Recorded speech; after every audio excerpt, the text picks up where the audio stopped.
কি কৰিছে সেইটো হল হিমন্ত বিশ্বই কৰিছে হিন্দু মুছলমানৰ ৰাজনীতি কৰিবৰ কাৰণে উচ্ছেদটো কৰাই আছে বেলেগ একো নাই মানে মুছলমানৰ ঘৰটো ভাঙি দিলে হিন্দুৱে ভাল পাব এই উদ্দেশ্যতে উচ্ছেদটো কৰি আছে আৰু এই উদ্দেশ্যটো লগত ৰাখি তেওঁ মানে ডাঙৰ কোম্পানীবিলাক আদানীক মাটি দিবৰ কাৰণে উচ্ছেদ কৰি আছে গতিকে তাৰ বাহিৰে বেলেগ উদ্দেশ্য নাই হিমন্ত বিশ্ব শৰ্মা এজন সাম্প্ৰদায়িক মানুহ সাম্প্ৰদায়িক হিচাপে তেওঁ মুছলমানৰ ওপৰত এটেক কৰিছে সেইটো দুৰ্ভাগ্যজনক মই আশা কৰোঁ যে চৰকাৰে ইয়াত বিকল্প সংস্থাপনৰ ব্যৱস্থা কৰি মানুহবিলাকক ঘৰ এৰি দিবলৈ অনুৰোধ কৰিব কিন্তু এনেকৈ ঘৰ ভাঙি নষ্ট কৰি বৰবাদ কৰি দিয়াৰ কোনো প্ৰয়োজন নাই ৰাইজে মাটি দিম বুলি কৈছে কিন্তু এনেকুৱা উৎপাত কৰিব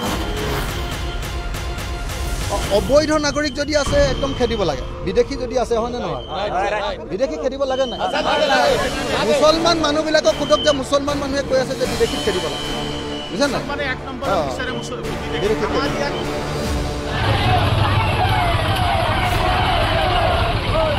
কিছে নাই বললাম নাই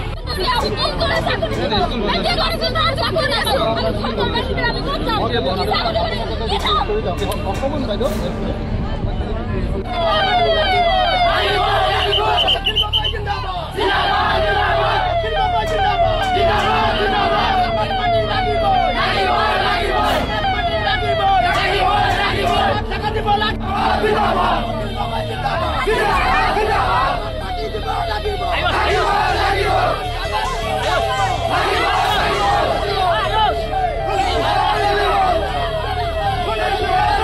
মানে মই বুজাইহে দিছোঁ যে ইয়াতে 500 বিঘা মাটি এটাৰ কাৰণে যে আমি 60 বছৰ আছোঁ গতিকে আমাক ইয়াত থাকিবলৈ দিয়ক কৈছে যে চৰকাৰক যদি মাটি লাগে আমি মাটি দিম কিন্তু এনেকৈ আমাক অত্যাচাৰ কৰিব নালাগে এই গোটেই বিষয়টো গুৱাহাটী উচ্চ ন্যায়ালয়ত চলি আছে গুৱাহাটী উচ্চ ন্যায়ালয়ে 3টা ষ্টে অৰ্ডাৰ দিছে যে এতিয়া উচ্ছেদ কৰিব নালাগে তাৰ পাছতো বেআইনীভাৱে এই উচ্ছেদ হিমন্ত বিশ্ব শৰ্মাৰ চৰকাৰে চলাইছে এইটো অকল সংখ্যালঘুৰ ওপৰত একদম দাদাগিৰি এইটো সংখ্যালঘুৰ বিৰুদ্ধে এটা শত্ৰুতা তাৰ বাহিৰে আন একো নহয় সেইকাৰণে এই সময়ত ৰাইজৰ বিপদৰ সময়ত মই এটা খবৰ ল'বলৈ আহিছোঁ ৰাইজকো এটা কথা কৈ দিছোঁ মই খবৰ ল'বলৈ আহিছোঁ কোনেও গণ্ডগোল কৰিব নোৱাৰিব মই ধুনীয়াকৈ কথাখিনি পাতি দিম ইতিমধ্যে মই ডিচিক কৈ দিছোঁ আৰু ইতিমধ্যে মই চিফ মিনিষ্টাৰৰ লগতো আজি ৰাতিপুৱা কথা পাতিছোঁ চিফ মিনিষ্টাৰক মই স্পষ্টকৈ কৈছোঁ যে আপুনি 500 বিঘা মাটি দিব লাগিব কাৰণ ইয়াৰ পৰা মোৰ ওচৰলৈ মানুহ গৈছিলে ইয়াৰ পৰা বহুতখিনি মানুহ গৈছিলে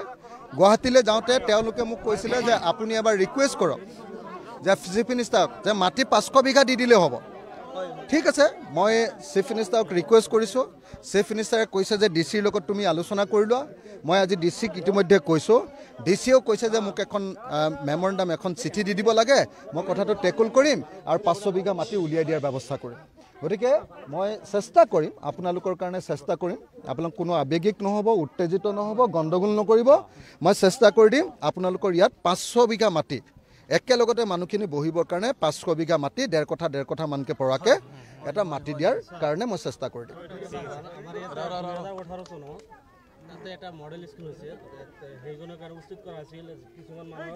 মই জানো তাত আমাৰ মানুহো আছিলে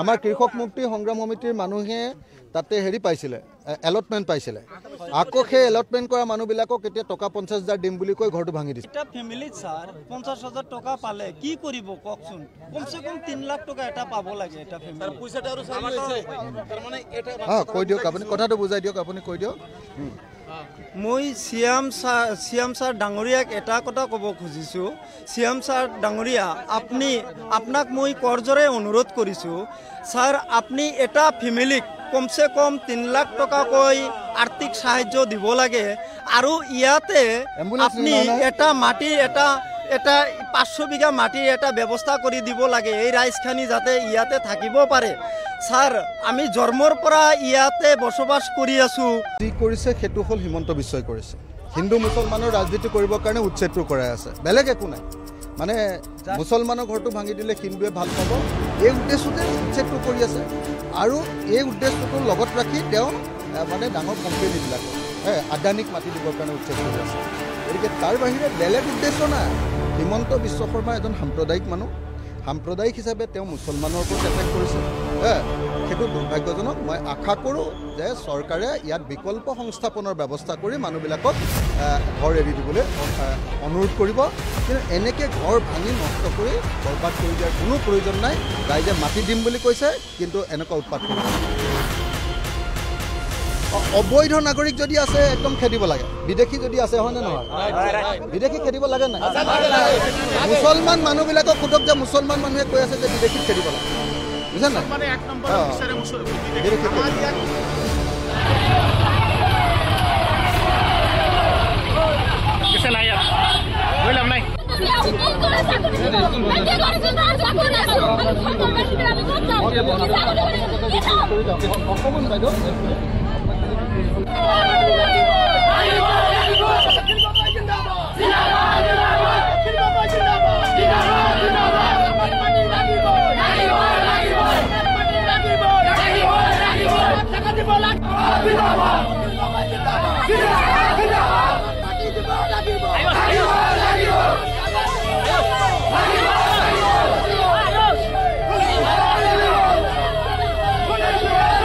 মানে মই বুজাইহে দিছোঁ যে ইয়াতে 500 বিঘা মাটি এটাৰ কাৰণে যে আমি 60 বছৰ আছোঁ, গতিকে আমাক ইয়াত থাকিবলৈ দিয়ক। কৈছে যে চৰকাৰক যদি মাটি লাগে আমি মাটি দিম, কিন্তু এনেকৈ আমাক অত্যাচাৰ কৰিব নালাগে। এই গোটেই বিষয়টো গুৱাহাটী উচ্চ ন্যায়ালয়ত চলি আছে। গুৱাহাটী উচ্চ ন্যায়ালয়ে 3টা ষ্টে অৰ্ডাৰ দিছে যে এতিয়া উচ্ছেদ কৰিব নালাগে। তাৰ পাছতো বেআইনীভাৱে এই উচ্ছেদ হিমন্ত বিশ্ব শৰ্মাৰ চৰকাৰে চলাইছে। এইটো অকল সংখ্যালঘুৰ ওপৰত একদম দাদাগিৰি। এইটো সংখ্যালঘুৰ বিৰুদ্ধে এটা শত্ৰুতা, তাৰ বাহিৰে আন একো নহয়। সেইকাৰণে এই সময়ত ৰাইজৰ বিপদৰ সময়ত মই এটা খবৰ ল'বলৈ আহিছোঁ। ৰাইজকো এটা কথা কৈ দিছোঁ, মই খবৰ ল'বলৈ আহিছোঁ, কোনেও গণ্ডগোল কৰিব নোৱাৰিব। মই ধুনীয়াকৈ কথাখিনি পাতি দিম। ইতিমধ্যে মই ডিচিক কৈ দিছোঁ, আৰু ইতিমধ্যে মই চিফ মিনিষ্টাৰৰ লগতো আজি ৰাতিপুৱা কথা পাতিছোঁ। চিফ মিনিষ্টাৰক মই স্পষ্টকৈ কৈছোঁ যে আপুনি 500 বিঘা মাটি দিব লাগিব। কাৰণ ইয়াৰ পৰা মোৰ ওচৰলৈ মানুহ গৈছিলে, ইয়াৰ পৰা বহুতখিনি মানুহ গৈছিলে। গুৱাহাটীলৈ যাওঁতে তেওঁলোকে মোক কৈছিলে যে আপুনি এবাৰ ৰিকুৱেষ্ট কৰক যে চিফ মিনিষ্টাৰক যে মাটি 500 বিঘা দি দিলে হ'ব। ঠিক আছে, মই চিফ মিনিষ্টাৰক ৰিকুৱেষ্ট কৰিছোঁ।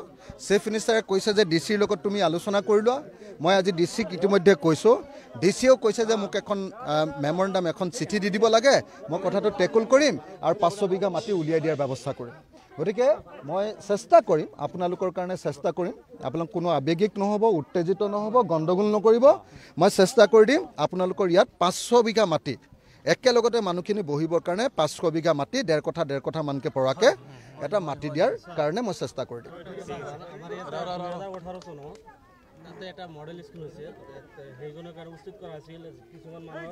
মই জানো তাত আমাৰ মানুহো আছিলে। আমাৰ কৃষক মুক্তি সংগ্ৰাম সমিতিৰ মানুহে তাতে হেৰি পাইছিলে, এলটমেণ্ট পাইছিলে। আকৌ সেই এলটমেণ্ট কৰা মানুহবিলাকক এতিয়া টকা 50,000 দিম বুলি কৈ ঘৰটো ভাঙি দিছে। এটা ফেমিলিত স্যাৰ 50,000 টকা পালে কি কৰিব কওকচোন? কমচে কম 3 লাখ টকা এটা পাব লাগে এটা ফেমিলি। কৈ দিয়ক, আপুনি কথাটো বুজাই দিয়ক, আপুনি কৈ দিয়ক। মই চিএম ছাৰ ডাঙৰীয়াক এটা কথা ক'ব খুজিছোঁ।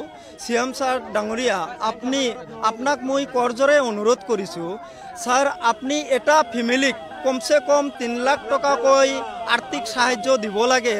আৰু ইয়াতে আপুনি এটা মাটিৰ এটা 500 বিঘা মাটিৰ এটা ব্যৱস্থা কৰি দিব লাগে, এই ৰাইজখিনি যাতে ইয়াতে থাকিব পাৰে। ছাৰ আমি জন্মৰ পৰা ইয়াতে বসবাস কৰি আছোঁ।